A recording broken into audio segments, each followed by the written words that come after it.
Hi viewers, இன்றைக்கி நம்ம எதை பற்றி வீடியோக்களை பார்க்க போகிறோம் பார்த்தீங்கன்னா, நம்ம இன்றைக்கி ரோட்டுக்கடை கோபி மஞ்சூரியன் எப்படி செய்கிறது தான் பார்க்க போகிறோம். அதுக்கு முன்னாடி நம்ம சேனலை யாராவது நீங்கள் முதல்ல பார்க்குறீங்களோ மறக்காமல் சப்ஸ்கிரைப் பண்ணிட்டு பெல் ஐக்கனை தட்டிக்கோங்க. வாங்க ஃப்ரெண்ட்ஸ், வீடியோக்களை போகலாம்.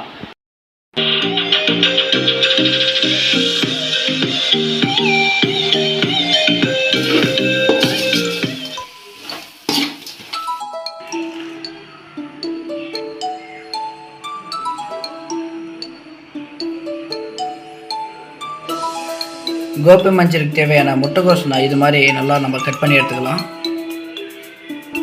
அடுத்தது இஞ்சி பூண்டு பேஸ்ட் ஒரு ஸ்பூன் போட்டுக்கலாம். அடுத்தது மிளகாத்தூள் ஒரு ஸ்பூன் போட்டுக்கலாம்.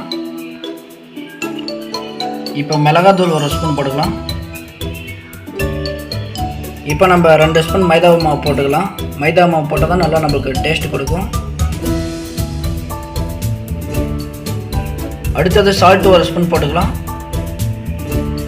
இப்போ நம்ம கார்ன்ஃப்ளவர் மாவு 3 டீஸ்பூன் போட்டுக்கலாம்.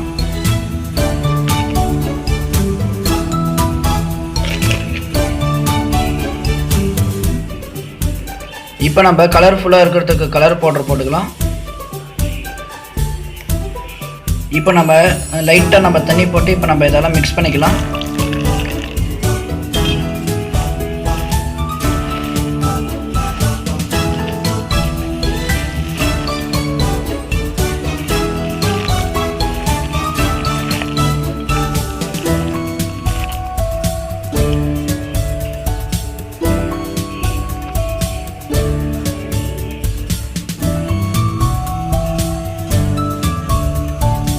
இப்போ நம்ம ஸ்டவ் ஆன் பண்ணி கடாயை போட்டு நம்ம ஆயில் ஊற்றிக்கலாம்.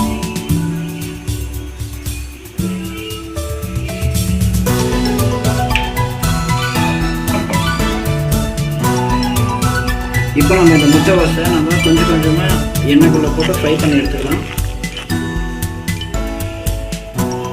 இப்போ நம்ம இந்த முட்டைகோஸை நல்லா வடை மாதிரி தட்டி இப்போ ஃப்ரை பண்ணி எடுத்துக்கலாம்.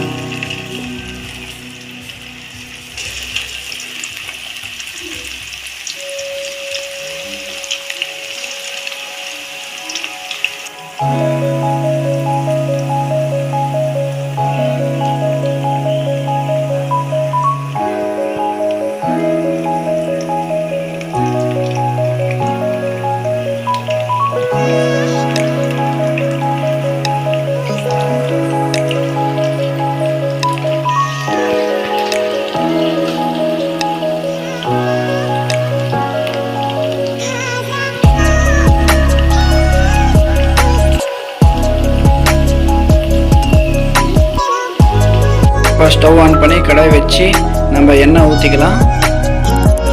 அடுத்தது நம்ம வெங்காயம் கொஞ்சம் போடலாம். தேவையான அளவு வெங்காயம்,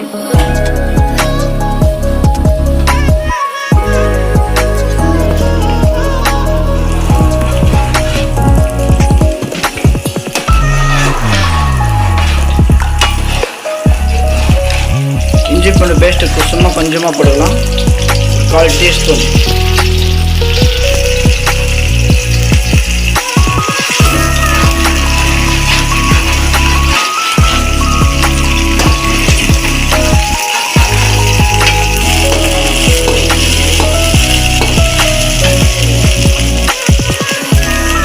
நம்ம தக்காளி போட்டுக்கலாம்.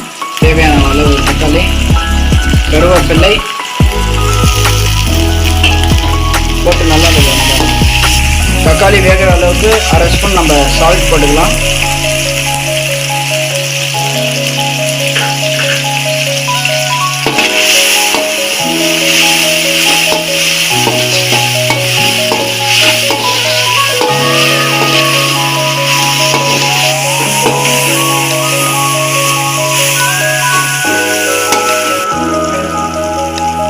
இப்போ நம்ம 1/2 ஸ்பூன் நம்ம தனியாத்தூள் போட்டுக்கலாம்.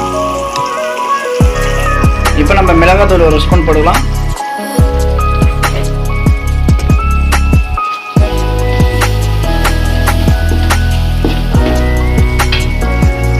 இப்போ நம்ம நல்லா பொரிச்சு வச்ச கோஸை நம்ம போட்டுக்கலாம்.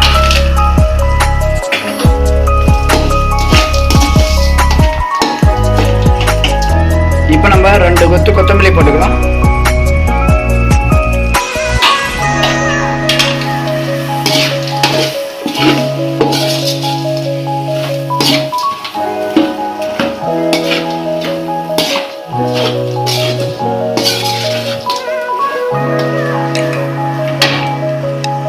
இப்போ பாருங்க, பார்க்கறதுக்கு எவ்வளோ கலர்ஃபுல்லாக இருக்குன்னு.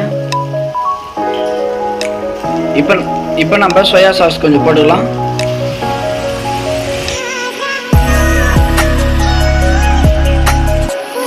இப்போ நம்ம சில்லி சாஸ் கொஞ்சமாக போட்டுக்கலாம்.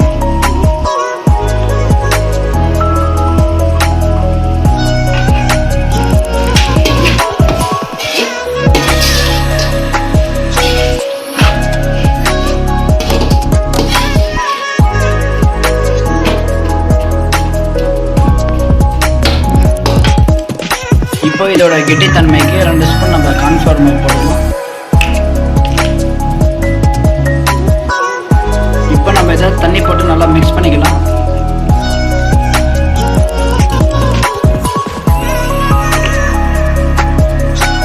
இது நம்ம கெட்டி இல்லாமல் நல்லா மிக்ஸ் பண்ணிக்கலாம்.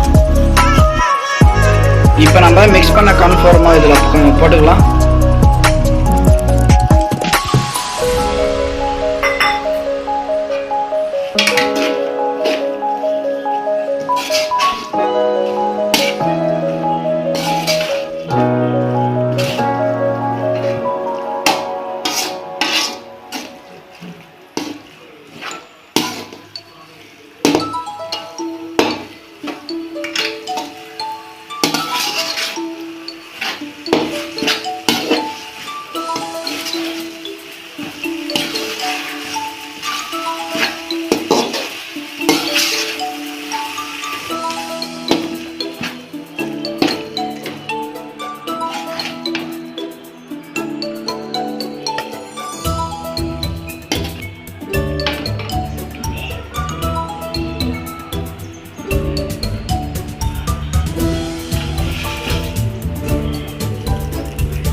இப்போ நம்மளோட கோபி மஞ்சூரியன் ரெடி ஆயிடுச்சு. பாருங்க நம்மளோட கோபி மஞ்சூரியன் ரெடி ஆயிடுச்சு.